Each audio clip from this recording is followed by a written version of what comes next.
Jo intentaré complir la paraula i seguir el temps previst. Avui és un dia especial per a la democràcia local. L'any passat vàrem encetar aquest procés, un procés nou que entra dins del que nosaltres entenem com un nou estil de governar, amb transparència, humilitat i molt de treball. Amb aquest debat es dona una oportunitat més per a debatre sobre els problemes i les oportunitats que atenen a la ciutat i als seus ciutadans, a més dels ja establerts legalment, com són els plens, comissions o els propis consells, tenint així els partits de l'oposició un nou espai on poder argumentar els seus punts de vista, fet que no havia ocorregut mai fins ara. També voldria recordar que en aquesta legislatura, que ja estem esgotant, la llista del Partit Socialista, encapçalada per la senyora Charo Miralles, va ser la més votada, però necessitava del diàleg i de l'acord per aconseguir la seva investidura. Demostrant aquesta capacitat de diàleg, demostrant ser capaç de pactar i acordant amb diferents ideologies, va fer possible la seva investidura com a alcaldessa. Es convertia així en la primera dona que ocupa el càrrec més alt de la vida política municipal benicarlanda. Amb aquesta fita, el que vull ressaltar és el talent democràtic del partit, la capacitat de diàleg i que podem pactar amb qui siga. Fet al que, donat les noves tendències, tots els partits s'hauran d'anar acostumant, tot i que a més d'un igual li costa molt. El Partit Socialista dona estabilitat al pacte de govern i des del primer dia ens hem posat a treballar per Benicarló. Un treball que va començar fa ja més de 3 anys i que està donant els seus fruits a totes les regidories. S'està posant ordre on hi havia desordre en alguns casos o simplement no hi havia res en altres. El Pla General d'Ordenació Urbana, amagat en un calaix, encara no sabem per quins interessos, durant més de 15 anys, està més avançat que mai. Tenim pla per al casc antic, que no existia. Hi ha projecte de biblioteca, quan només teníem un local llogat. Hem revisat el Pla Estratègic d'Esports, així sí que hi havia alguna cosa, no tot es feia mal. S'ha elaborat el Pla Estratègic de Turisme. S'ha dotat al Departament de Turisme, que és fonamental per a l'economia de la ciutat, com ja s'ha apuntat, de mitjans personals. Era un dels departaments més abandonats per l'anterior legislatura. En matèria turística, el Partit Popular no va deixar res, ni a nivell de planificació, ni res a nivell de dotació de recursos humans. Després de més de 20 anys de partit de govern popular, no havia arribat cap programa europeu, ni coneixien ni sabien de la seva existència, mai els van sol·licitar. I en els primers mesos de govern municipal ja havíem aconseguit una subvenció que ha suposat per a la ciutat l'arribada de 5 milions d'euros. En els primers mesos de legislatura s'abandonava la paralització i vam començar una nova etapa. Com ja s'ha dit, la prioritat per a nosaltres les persones. I tal com ha dit l'alcaldessa en la seva intervenció, la creació d'ocupació és prioritària per al Partit Socialista. S'ha reestructurat i dotat econòmicament com cal el Departament de Promoció Econòmica i això, junt amb la clara aposta del govern de la Generalitat Valenciana per a Benicarló, s'ha traduït en gairebé 180 contractacions i hem disposat de més de 2 milions d'euros per lluitar contra la desocupació i formació de treballadors. Per fer-nos una idea, prop de 400 milions de les antigues pessetes. En 3 anys, les persones contratades per l'Ajuntament en plans d'ocupació han superat un 300% de l'última legislatura.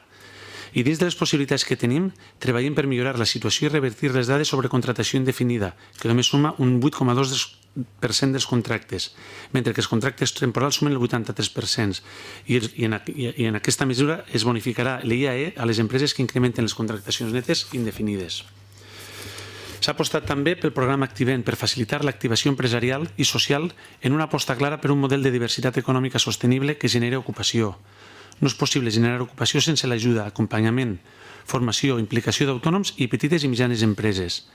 L'any 2018, ja en marxa la segona edició d'Activem, més de 40 empreses han estat beneficiàries del programa gratuïtament. Per primera vegada, 8 municipis de la comarca s'han posat a treballar conjuntament en temes d'ocupació. Benicarló ha liderat aquesta formació. Aquest era un dels compromisos del nostre programa. I el resultat de 2 anys de treball han sigut una diagnosi i s'ha planificat activitats d'ocupació a nivell comarcal. No em deixaré el comerç, on a més d'aconseguir per fi, i no és gràcies a les preguntes de Ciudadanos, sinó a fruit del treball, la llicència d'activitat del mercat municipal i s'ha fet formació en competitivitat per als petits comerços de la localitat.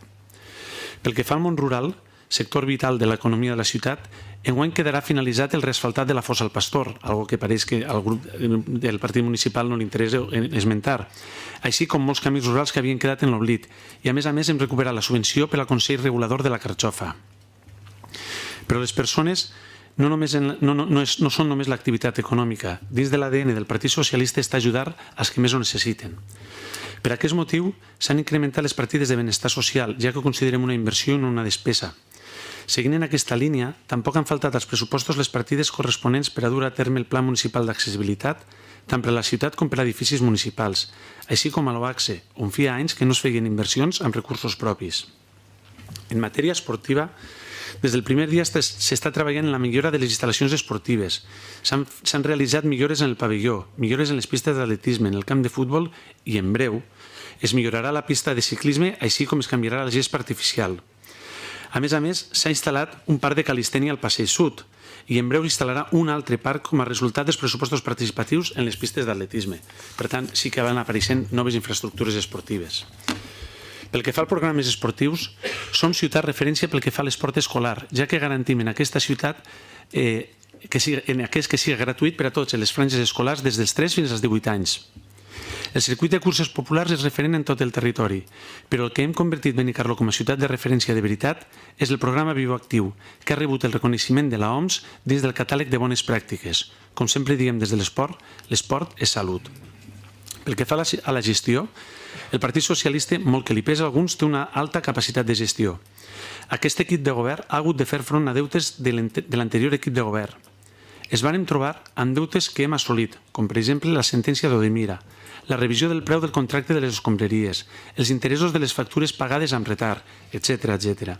I a més, hem abaixat el deute municipal del 44 a un 27%, trobant-nos a l'arribar amb 10 milions d'euros de deute pels 6 que ens trobarem en finalitzar aquest 2018, deixant els comptes de l'Ajuntament més sanejats que mai. Des del primer dia se'ns ha criticat que el nostre pressupost era irreal i que estava inflat, i res més lluny de la realitat, ja que és un pressupost rigorós, real, flexible i que s'ajusta a les necessitats dels diferents departaments de l'Ajuntament. A poc, s'estan adequant a les noves realitats taxes i ordenances municipals que afecten els sectors econòmics dels benicarlandos, tan importants com comerç, turisme i hostaleria, i es segueix treballant en altres ordenances que puguen beneficiar a diversos segments de la població. S'ha redactat una ordenança general de subvencions i un pla estratègic i s'han ampliat les quanties tant en les subvencions socials, culturals i esportives. Mostra d'aquesta capacitat de gestió són les dades de l'atur de la ciutat, que tot i no tindre competència en matèria d'ocupació, el conjunt de totes les polítiques posades en marxa ha ajudat a que l'atur passe de 2.462 persones en maig del 2015 a les 1.640 persones en setembre del 2018. Finalment, per anar tancant la meva intervenció, des del grup municipal del Partit Socialista entenem que la ciutat ha de ser un espai amable, tranquil, però obert. Obert, tal com és el ciutadà de Benicarlando, que quan arriben les falles i les festes surt al carrer i participa. Participa de veritat, tant en el seu ampli teixit associatiu, som tota una enveja, com de manera particular. Destacar el canvi proposat pel regidor de festes en quant al model de festes d'agost, fent-les més populars i participatives que mai, i s'han potenciat les festes de Nadal, on les joves benicarlandos no tenien pràcticament opcions d'oci i ara, a més de la nit de Cap d'Any, també poden celebrar la nit de Reis sense haver d'anar a les ciutats veïnes. Pel que fa a les altres festes importants del poble, les falles, l'Ajuntament intenta estar tot el més prop possible de les comissions falleres. En aquest 2018, l'Ajuntament ha recolzat com mai a la Junta Local Fallera en el 45 aniversari de les falles a Benicarló, tant en la Setmana Josefina com en l'acte celebrat el passat mes d'octubre d'exaltació de totes les falleres majors del País Valencià. Seguint en festes, destacar l'aposta de la Cofradia de Sant Antoni per passar la festa al cap de setmana i, com no, l'Ajuntament estarà al seu costat en l'organització de la festa, així com col·laborant el dissabte amb una orquestra. En 2018 ha sigut el 25 aniversari de la Festa de la Carxofa, on es va apostar com mai donant un nou enfocament, que no quedant-se únicament en la demostració gastronòmica en les jornades de la Carxofa, sinó que es va ampliar l'espectre social de la festa, muntant una fira de productes artesans o posant una orquestra a la nit forta. I sent aquesta festa un dels punts forts dels benicarlandos, aquest 2019 no serà menys.